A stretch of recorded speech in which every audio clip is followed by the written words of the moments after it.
Dan saudara, hingga kini penyidikan kasus pembunuhan berencana terhadap Brigadir Joshua dengan tersangka Ferdy Sambo terus berlanjut. Namun sayangnya belum ada keterangan yang bisa digali dari Putri Chandrawati, istri Ferdy Sambo, sebagai salah satu saksi kunci. Publik berharap kasus ini bisa dibuka secara terang benderang tanpa ada yang ditutup-tutupi. Bagaimana kelanjutan penyelesaian hukum untuk kasus ini? Pagi ini kita akan membahasnya. Sejumlah narasumber hadir melalui daring untuk Sapa Indonesia Pagi. Di antaranya Irjen Dedi Prasetyo, kemudian Ketua Komnas HAM Ahmad Taufan Damanik, dan pakar hukum pidana Asep Iwan Iriawan. Pak Dedi, Mas Taufan, Kang Asep, selamat pagi, salam sehat untuk kita semua. Selamat pagi semuanya. Ya, Pak Dedi, boleh lebih jelas Pak, jadi ini sudah firm ya Pak, mengapa kemudian dugaan terjadinya pelecehan seksual di stop Pak oleh tim penyidik? Karena memang tidak terjadi, ada keterangan dari siapa yang kemudian memastikan, oh itu betul tidak terjadi. Pak Dedi, boleh penjelasannya mengenai ini Pak? Ya, jadi beberapa waktu yang lalu, bahwa dua kasus atau dua laporan polisi yang dihentikan adalah yang pertama kasus dugaan pelecehan seksual, kasus percobaan pembunuhan. Setelah dilakukan gelar perkara, kemudian pemeriksaan para saksi, dua kasus tersebut tidak terbukti ya terjadi di TKP Duren 3. Oleh karenanya penyidik merasa perlu untuk menghentikan dua laporan tersebut. Nah, saat ini memang dari tim sus lebih fokus sesuai dengan arahan Bapak Kapolri mempercepat berkas perkara agar dalam waktu dekat juga dapat dilimpahkan ke JPU untuk proses menuju persidangan selanjutnya. Demikian Mas Bayu. Oh begitu ya Pak Dedi. Pak Dedi, tapi ada di BAP sebelumnya, berita acara pemeriksaan sebelumnya yang ada pengakuan dari Ibu Putri ya, bahwa terjadi pelecehan seksual. Itu dengan demikian gugur atau bagaimana Pak Dedi dalam hal ini?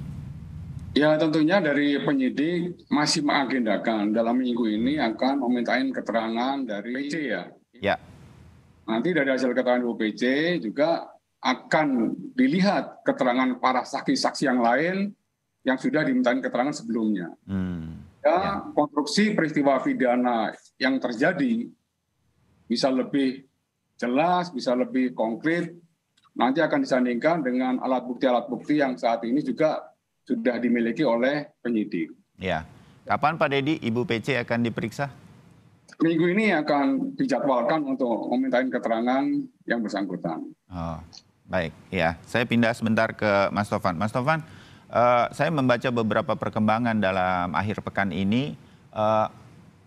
Boleh tahu persisnya, ini Komnas HAM sudah bertemu dengan Irjen Ferdy Sambo? Iya, sudah. Hari Jumat ya di Makobrimob. Maka kemudian kami membaca bahwa kepada Komnas HAM sudah dijelaskan bahwa Ferdy Sambo mengakui semua perencanaan ini. Itu dalam pertemuan tersebut. Iya, dia mengaku pertama bahwa dia yang merencanakan pembunuhan terhadap Joshua dengan alasan yang pribadi tadi itu, yang tapi kemudian diubah. Semula kan dia katakan itu di Duren 3. Sekarang dia bilang. Nah, yang kedua pengakuan dia bahwa soal obstruction of justice itu dia yang mengatur semuanya. Itu diakui dan dia katakan bahwa dialah yang bertanggung jawab dan siap menghadapi itu semua di pengadilan. Oh, oke. Ini terkait dengan kode etik yang kemudian banyak dilanggar oleh anggota kepolisian. Tidak hanya kode etik, itu tindak pidana, itu obstruction of justice. Nah, yang kemudian jadi masalah kan masih soal bahwa dalam pengakuan dia katakan bahwa dia memerintahkan Baradae untuk menembak. Ada 5 tembakan, tapi kan kita belum sepenuhnya percaya itu. Makanya nanti ada olah TKP bersama Mabes Polri. Hari kita ini juga ya? masih menunggu. Ya, diundur dari pagi rencananya jadi sore. Kemudian juga menunggu hasil otopsi ulang karena kita ingin tahu misalnya soal peluru apakah itu satu jenis yang sama. Kalau dia bukan satu jenis yang sama, berarti kan dimungkinkan tidak satu senjata. Dimungkinkan berarti bukan satu pelakunya gitu. Juga soal arah peluru itu bagi kami perlu diperhatikan dengan seksama sehingga nanti dalam penuntutan dan persidangan itu ya seperti yang kami katakan di awal, ya fair trial, yang melakukan satu perbuatan hukum tertentu ya dia harus menanggungnya.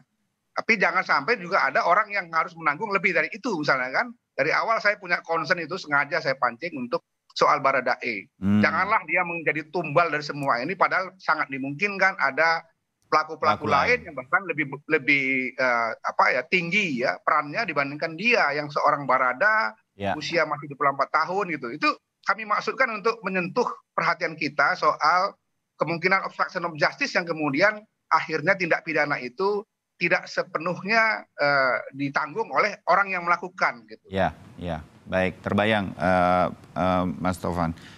Sedikit Mas Taufan, ketika bertemu dengan Pak Ferdi Sambo, apakah dugaan pelecehan seksual itu adalah bagian dari rekayasa juga disampaikan? Oh, dia tetap firm, makanya dia katakan ini karena ini ya begitu. Ya kita harus uji itu. Ya. Sama yang di awal dikatakan di Duren 3 kan kami waktu itu tidak menemukan ada saksi lain. Ya. Misalnya Baradae kan tanya, dia bilang dia nggak lihat, dia hanya dengar suara. Ya. Yang setelah diuji pun ternyata kalau diuji di lapangan, suara diteriakkan dari kamar itu tidak akan terdengar ke tempatnya Baradae kan. Jadi semua saksi, semua ajudan yang pernah ditanyai oleh Komnas HAM, datang ke Komnas HAM, semua tidak ada yang melihat kejadian tersebut. Tidak pelecehan ada. seksual. Ya, baik yang di Duren 3 yang kemudian sudah dibantah sendiri, maupun di Magelang. Jadi kan memang harus ada cara lain untuk mendalami itu. Untuk sementara ya pernyataan dia ya seperti itu, tapi kita harus uji semua ya secara perlahan-lahan dengan bantuan ahli. Saya kira itu satu-satunya cara nih, bantuan ahli ya, sebagaimana juga di dalam Undang-Undang TPKS kan memang dimungkinkan ya. Nanti kesaksian tunggal seperti itu dibantu oleh keterangan ahli. Oke, berarti Komnas HAM juga berniat untuk kemudian memeriksa atau menanyai Ibu PC, Mas Taufan? Iya, dan sebenarnya sudah diagendakan waktu Jumat itu sudah oke ya, tapi kemudian diubah lagi ya. Itu kan juga memang sedikit membingungkan buat kita. Kenapa sudah oke kemudian ubah lagi misalnya. Komnas Perempuan sudah 2 kali bertemu. Kami kan menggandeng Komnas Perempuan ya, karena ini isu yang spesifik misalnya kita minta yang lebih profesional lah ya, Komnas Perempuan. Itu juga begitu, belum bisa mendapatkan keterangan apa-apa meskipun sudah bertemu misalnya. Nah ini perlu kehati-hatian dalam mengujinya. Kami rencana ingin mendatangkan ahli lain untuk sebagai second opinion, tapi sekaligus juga mungkin membantu kalau ada hal-hal yang masih belum bisa diselesaikan dengan tim psikolog klinis yang sekarang ada 2 orang itu. Ya, terbayang Mas Taufan. Saya ke Kang Asep sedikit, kenapa saya agak fokus di dugaan pelecehan seksual Kang Asep, karena sejak awal kasus ini muncul masih polisi tembak polisi pada waktu itu, dugaan inilah yang kemudian menurut saya membuat publik jadi bertanya-tanya begitu kan ya. Nah Kang Asep, ada implikasi-implikasi pasal pidana yang mungkinkah terjadi jika kemudian nanti ternyata tidak terjadi pelecehan seksual. Kepolisian sendiri sudah menghentikan untuk pelaporan ini, kemudian tidak dikembangkan begitu, lebih kepada motif dari pembunuhan terhadap Brigadir Joshua. Kang Asep, terhadap Ibu PC maksud saya, kalau keterangannya yang di BAP tercatat dalam pemeriksaan sebelum oleh tim sus, dia mengatakan memang terjadi pelecehan seksual. Nah ini apakah menjadi keterangan palsu yang berimplikasi pasal pidana, Kang Asep?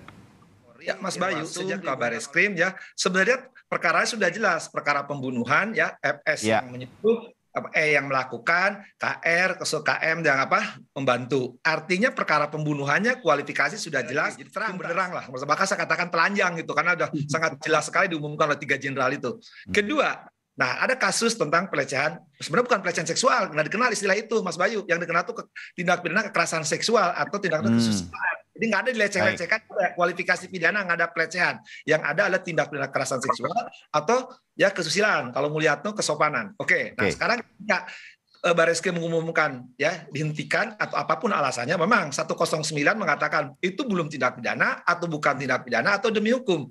Nah logikanya sederhana Mas Bayu. Kan di tempat kejadian kalau dasar yang 3 di situ sebagai wanita, katakanlah tadi kekerasan seksual, FS nggak mungkin, nggak mungkin karena melakukan penembakan, KM nggak mungkin kan. Jadi logikanya memang ya nggak ada gitu kan. Katakanlah belum ketemu bukti yang lain, kita cari. Kita hormati. Nah, kekerasan seksual itu kan diandung TPKS, pembuktiannya pasal 24 dan 25 sekali lagi. Nah, kemudian walaupun Ibu PC belum diperiksa, ini nggak terburu-buru bahwa sudah dihentikan, Kang Asep? Ya kan lucu, kalau dia melaporkan ada kekerasan seksual, apa harapannya FS sendiri, karena mungkin suaminya apa juga yang melakukannya atau RR atau KM kan, itu jadi masalah. Jadi dia merasa atau kekerasan seksual. Kalau dia tidak menjelaskan, ya siapa pelakunya gitu kan, bukan hantu blau kan. Nah itu satu. Kemudian kalau penjelasan katakanlah sekarang dihentikan seksual, bahkan dikatakan oleh Dirpidum itu kan ini bagian dari obstruction of justice ya. Nah kalau itu memang nanti betul penjelasan Dirpidum itu bagian dari obstruction menghilangkan barang bukti atau menghalangi penyerahan penyidikan, ada implikasi yang katakan Mas Bayu 221 loh ya, menghalangi penyidikan.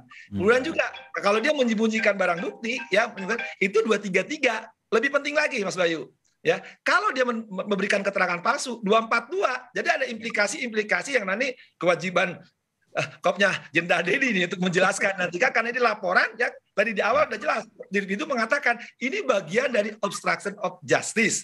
Obstruction of justice itu adalah menghalang-halangi proses penyidikan kan, dan terusnya lah proses peradilan. Itu ada jelas 221, ancamannya cukup 9 bulan. Kalau dia memberi keterangan palsu ada 242 gitu kan. Jadi itu yang mungkin tindak lanjuti. Tapi ya saya lebih tertarik, udahlah perkara pokoknya dulu, yaitu perkara pembunuhan, biar seajas peradilan sederhana, mudah, biar cepat maju. Nah nanti turunan-turunannya, ya entah itu kekerasan seksual, entah tadi menghalangi penyidikan, menghilangkan barang bukti, biarlah itu dulu. Toh publik kan ingin transparansi. Nah, Kapolri sudah berikan transparansi sebuka tadi yang tidak hanya terang benderang, saya katakan ini telanjang ini, ya telanjang sekali ya. Jadi jelas, tuntas, cadas. Nah ini kita majukan cepat nih, ya si yang menyuruh, dan kita juga sudah enak karena FS sudah memberi keterangan, ya dia yang menyuruh, jadi agak mudah. Cuma nanti kita harus dipilah nih. Saya termasuk sejak awal ya dipilah. Ini jangan, saya setuju dari Pak Taufan ya, bahwa jangan jadi tumbal ini. Maka sering saya katakan, itu nanti hati-hati juga. Ya saya seperti diproses, kemudian memproses. Saya sering mengadakan, ini pasal 51 ya ayat 1, sekali bagaimanapun terbukanya ketika diperiksa oleh Irwasum dan Bareskrim, dia tulis tangan dalam keadaan tertekan dan perintah atasan, ini dapat dipahami oleh siapapun ya. Kan KUHP itu berlaku bagi sipil di pengadilan negeri. Polisi ini sekarang di wilayah pengadilan negeri di militer. Jadi ingat, katakan itu wilayah militer. Tolong teman-teman ya baca pasal 51 ayat 1 itu dipahami. Terbukanya perannya karena peran yang ketika ditanya Irwasum dia tulis tangan kondisinya, sehingga semua terbuka dengan terang benderang ya, karena gara-gara membuka ya, dan selain ini sudah buka yang lain-lain, tapi inilah yang membuka tabir aib semuanya. Makanya setuju LPSK memberikan JC, tidak hanya JC, sering saya katakan mohon maaf saya tidak mendahului ya teman-teman nanti kelak hakim, dia tidak bisa dipidana tapi nunggu proses dulu karena harus dibuktikan di peradilan ya. Ya, Pak Dedi, komitmen kepolisian tetap penuh ya berkaitan dengan ini akan dituntaskan sedemikian rupa kan.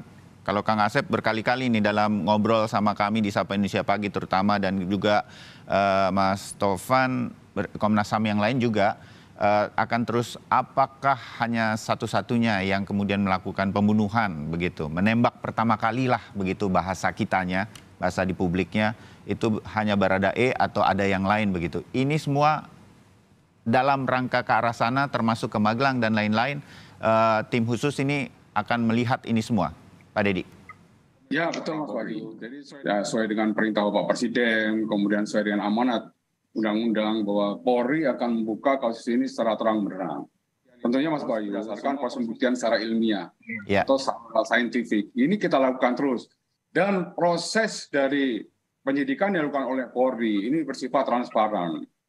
Oleh karenanya kita menggandeng Komnas HAM yang memiliki standar kerjanya adalah independen dan imparsial, dan juga Kompolnas sama.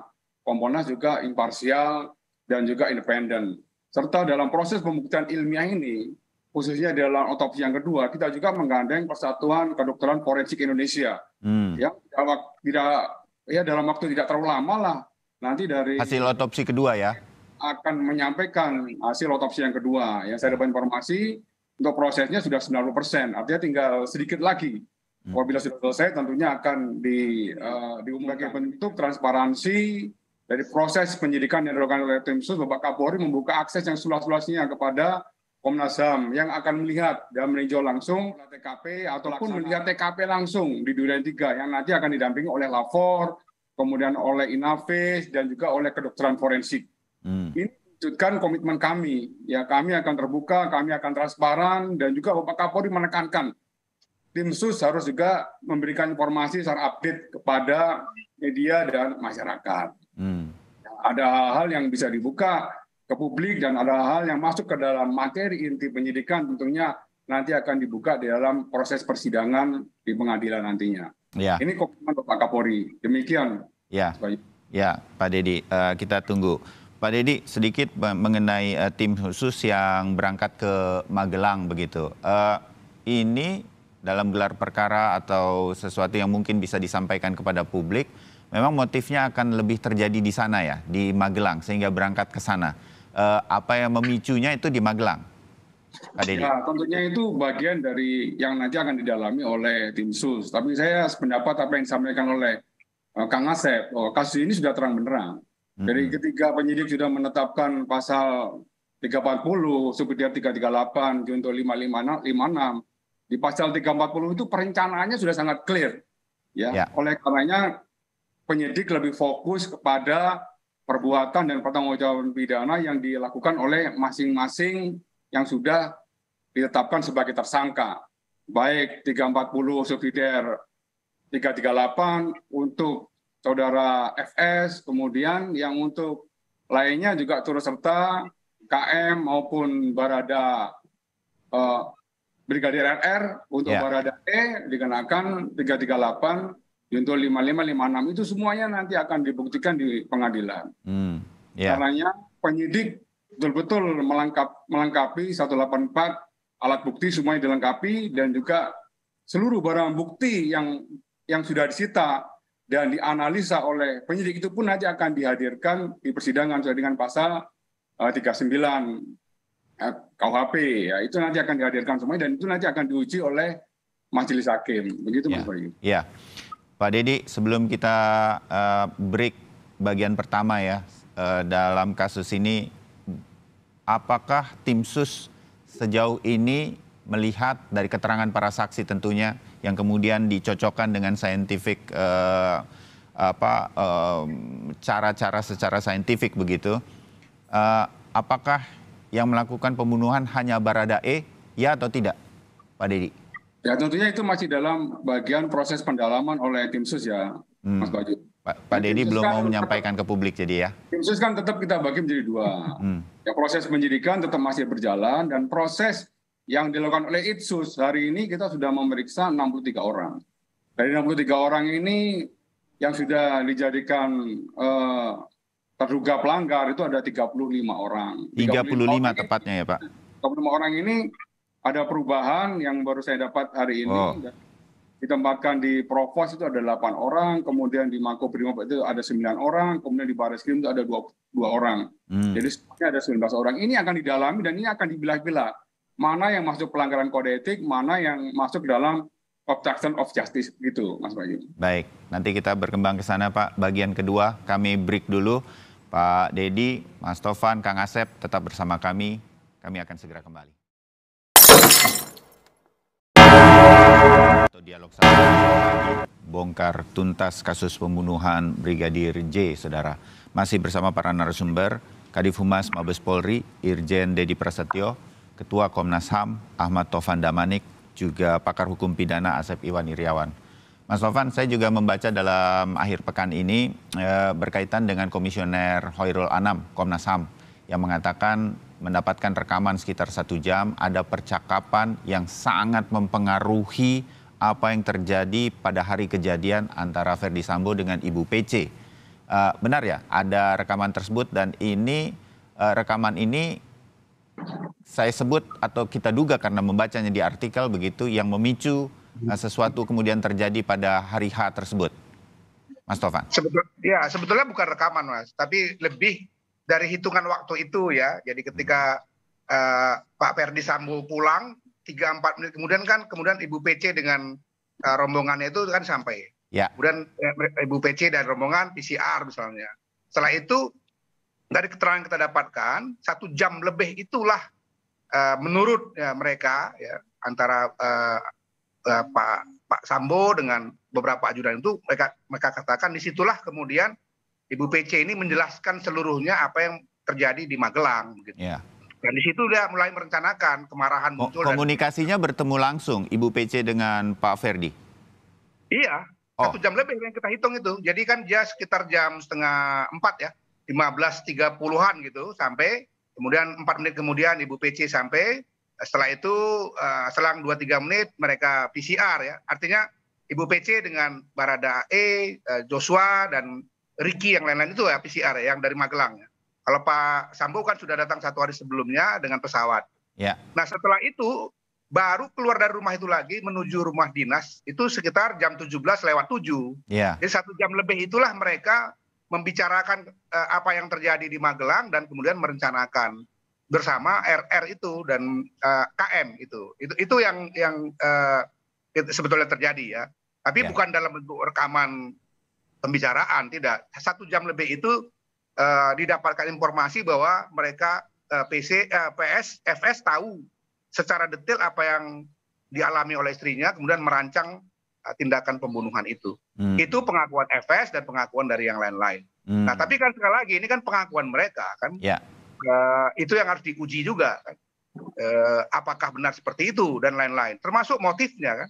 Ya. Sekarang dia katakan ini soal privat ya, soal pribadi ya, sakit hati dia secara pribadi. Apa benar cuma itu kan?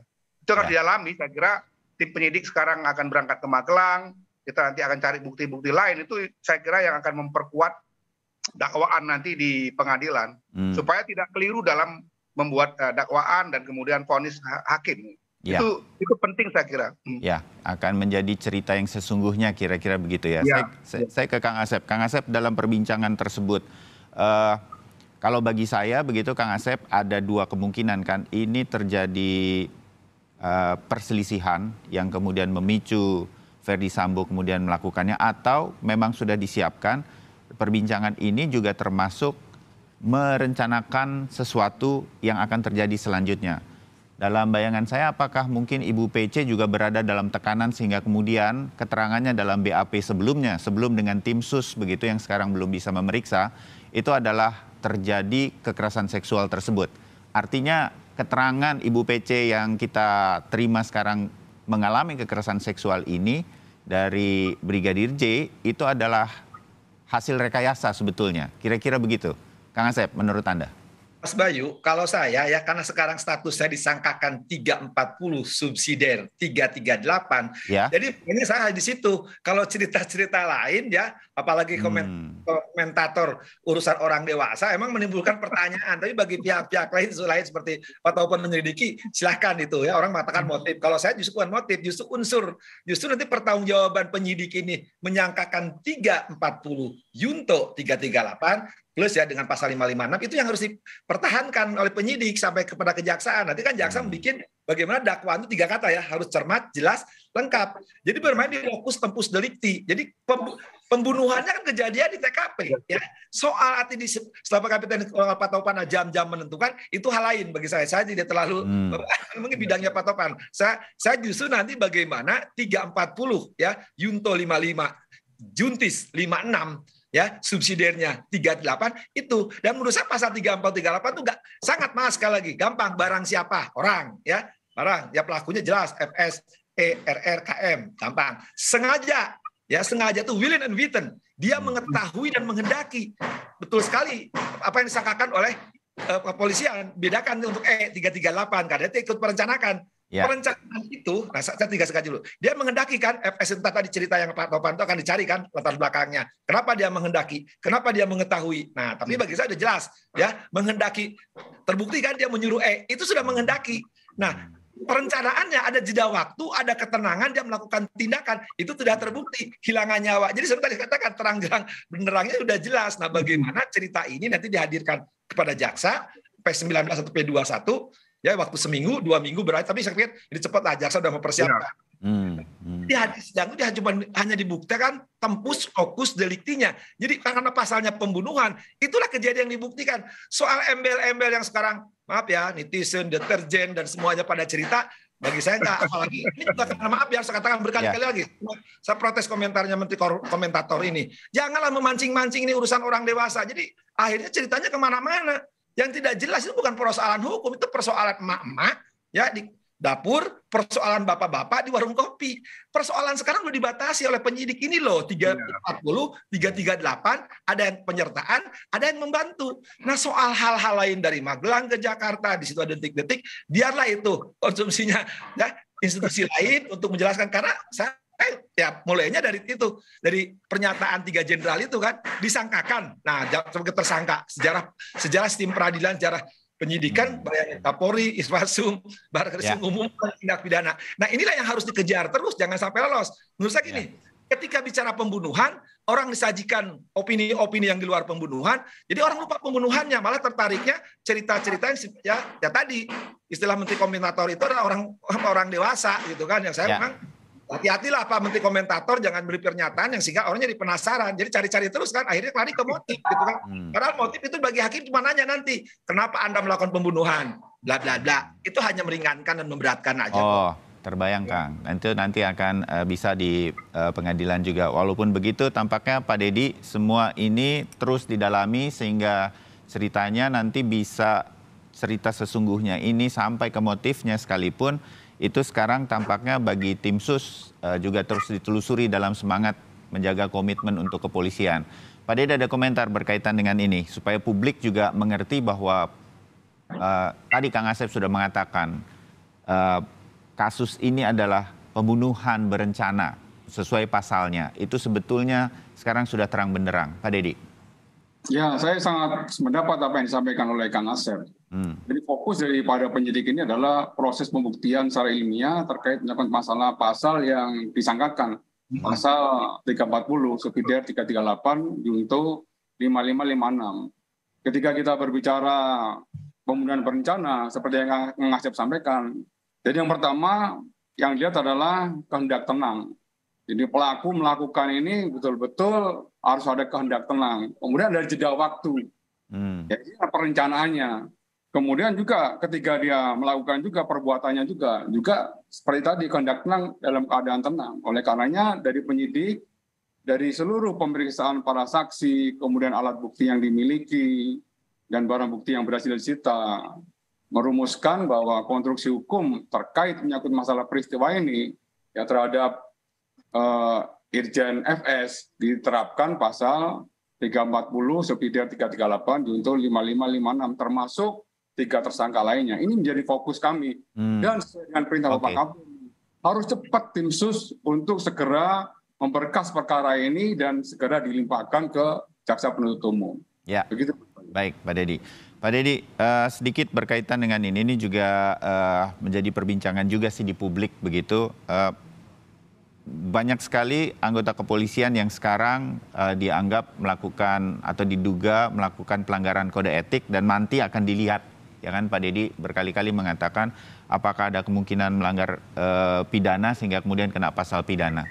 Bukannya kalau kemudian sampai merusak TKP dan lain-lain segala sesuatunya itu dalam bayangan saya menerobos garis polisi saja supaya masyarakat juga ngerti kalau ada garis polisi nggak boleh itu dilewati. Itu saja ada pasal pidana sebetulnya. Pak Dedi, jadi ini akan banyak sekali anggota kepolisian bahkan ada perwira menengah yang akan terkena pasal pidana. Pak Dedi? Ya, jadi ini merupakan suatu komitmen dan ketegasan Bapak Kapolri. Siapapun yang terbukti terlibat di dalam suatu peristiwa pidana atau pelanggaran kode etik, itu akan ditindak sesuai dengan prosedur hukum yang berlaku. Ini komitmen Bapak Kapolri. Oleh karenanya Itsus juga melakukan pemeriksaan terhadap 63 orang ya, 63 personil Polri ya. Dari 63 ini sudah dirumuskan sama Itsus, 36 diantara sebagai terperiksa. Dan juga ditempatkan di tempat khusus. Ini nanti juga bekerja secara paralel Itsus dengan penyidikan. Nanti akan memilah-milah apabila terbukti pelanggaran kode etiknya segera disidangkan dalam proses sidang KKIP. Apabila terbukti proses pidananya nanti dari Itsus melimpahkan kasus ini ke penyidik, ke Barreskrim. Dan Barreskrim tentunya akan menyidik. Sesuai dengan tadi yang Kang Asep sampaikan, apabila terbukti melanggar pasal 221, 223 maupun 243 atau 242 ini akan ditindak sesuai dengan prosedur hukum yang berlaku masuk dalam kategori obstruction of justice tersebut. Ya, oke, baik Pak Dedi.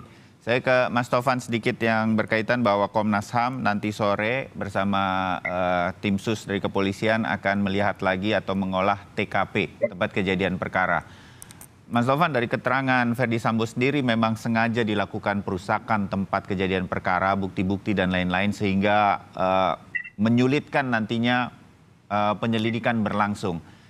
apakah dengan begitu baru kali ini Komnas HAM nanti ditemani oleh tim sus melakukan olah TKP, ini tetap akan bisa mendapatkan hal-hal yang diharapkan oleh Komnas HAM untuk menyesuaikan antara cerita dengan fakta-fakta di lapangan?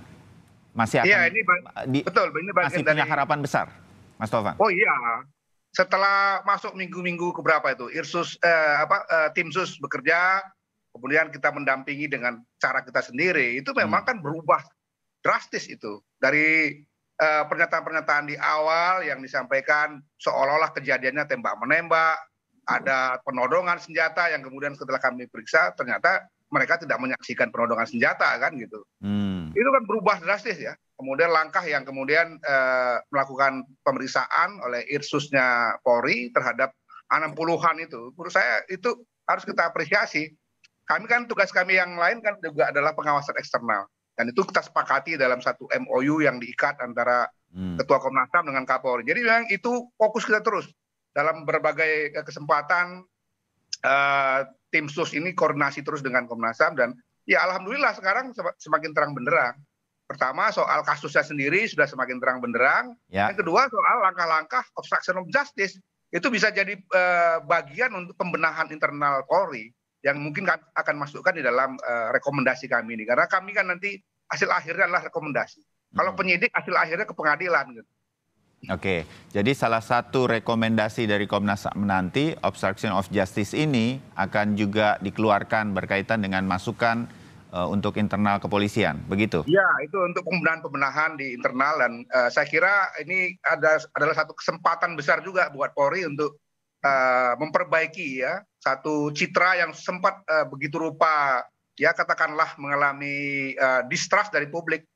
Jangan lupa juga tahun depan kita akan sangat mengandalkan tugas fungsi Polri mengawal pemilu kita. Bulan Mei seingat saya itu sudah mulai tahapan-tahapan pemilu sampai 2024. Jadi kita betul-betul membutuhkan satu Polri yang sangat solid, berintegritas, dipercaya publik supaya kemudian pemilu kita itu bisa dikawal oleh penegak hukum yang handal itu, yang dipercaya oleh masyarakat. Jadi concern dari Bapak Presiden yang kami tangkap juga adalah soal pertama sekali ya kekhawatiran beliau. Sebab kita mulai masuk tahapan-tahapan yang serius mulai tahun depan, terutama bulan Mei sampai tahun 2024, sekitar Oktober, November itu gitu. Jadi penting sekali memang ini jadi batu loncatan untuk memperbaiki, memperkuat, sebaliknya setelah itu memperkuat kondisi internal Polri. Ya. Kami merasa juga punya tanggung jawab moral karena Polri itu mitra kerja strategis Komnas HAM. Ya, terbayang Mas Taufan. Nah, saya kembali ke Kang Asep. Kang Asep, kasus ini kan begitu banyak nih, 30 lebih anggota kepolisian, ada perwira menengahnya yang kemudian melanggar kode etik dan ada kemungkinan terkena pasal-pasal pidana berkaitan dengan pelanggaran kode etik tersebut. Tidak lepas dari tampaknya begitu, kasus ini memang melibatkan seseorang dengan pangkat tinggi yang memerintahkan sedemikian rupa. Kadif Propam lagi di kepolisian yang selama ini mengawasi hal-hal mengenai kode etik tersebut yang harusnya dijaga sedemikian rupa. Kang Asep, Anda melihat situasi ini dalam bayangan saya bakal banyak begitu anggota kepolisian yang harus kemudian menerima pasal pidana pelanggaran kode etik ini dalam rangka untuk kemudian ya saya mengerti bahwa ini akan jauh lebih baik nantinya, harus jadi momentum. Anda melihat hal ini akan mengarah ke sana sebagai sebuah perbaikan, Kang Asep?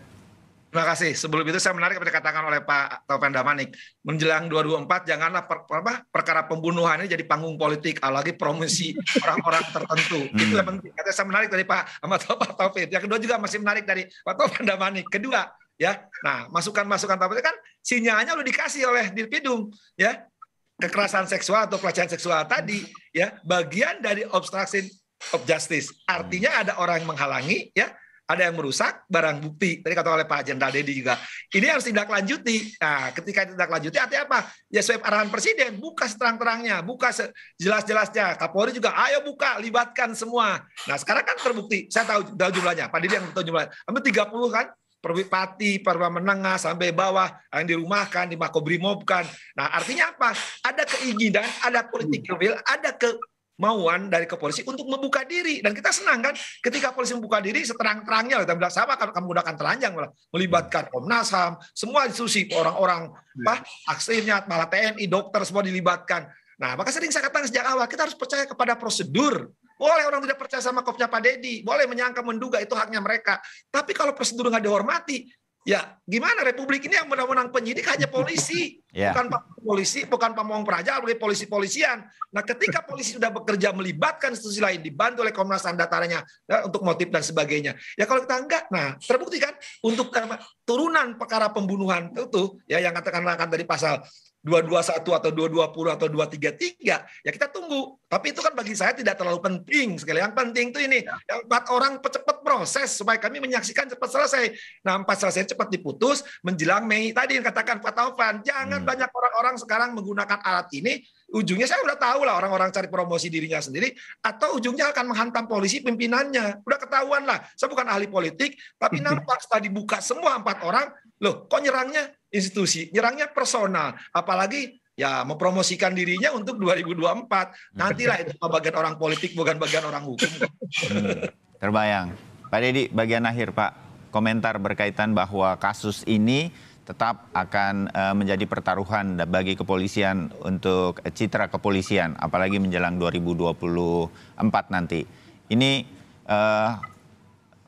on the right track, cepat dan tuntas begitu, Pak Deddy?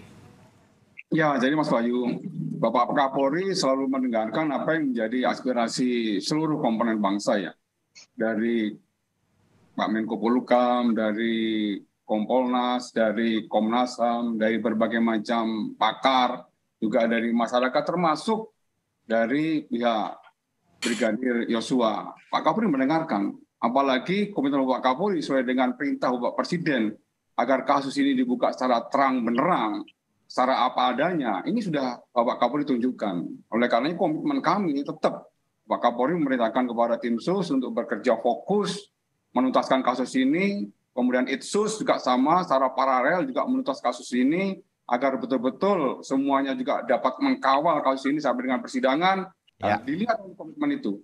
Dan ini akan kita tunjukkan terus di dalam setiap pentahapan proses penyidikan sampai dengan persidangan, demikian juga Itsus, dari mulai pemeriksaan sampai dengan nanti dilimpahkan beberapa kasus ini ke Bareskrim sampai dengan sidang kode etik profesi. Dan kode etik profesi pun Bapak Kapolri memerintahkan untuk Itsus boleh dihadiri oleh Kompolnas untuk melihat bagaimana proses kode etik ini dilaksanakan. Ini merupakan komitmen Bapak Kapolri. Ya, kita akan mengawal secara tuntas proses ini. Begitu, Mas Bayu. Baik, Pak Deddy, terima kasih. Kita akan tunggu terus dan mengamati terus perkembangan ini. Mudah-mudahan yang terbaik bagi Kepolisian Republik Indonesia. Komnas HAM juga kami percaya akan terus mengawal kasus ini. Mas Taufan, terima kasih keterangan-keterangannya. Terima kasih, Mas Bayu. Terus kita mengawal terus, menemani Komnas HAM dan juga Polri. Kang Asep, terima kasih sudah bersama kita terus untuk mengawal kasus ini pada koridornya. Betul ya, Kang? Mudah-mudahan semuanya bisa melihat kasus ini dengan terang benderang di akhirnya nanti. Kang Asep, Mas Taufan, Pak Deddy, terima kasih untuk waktunya. Salam sehat.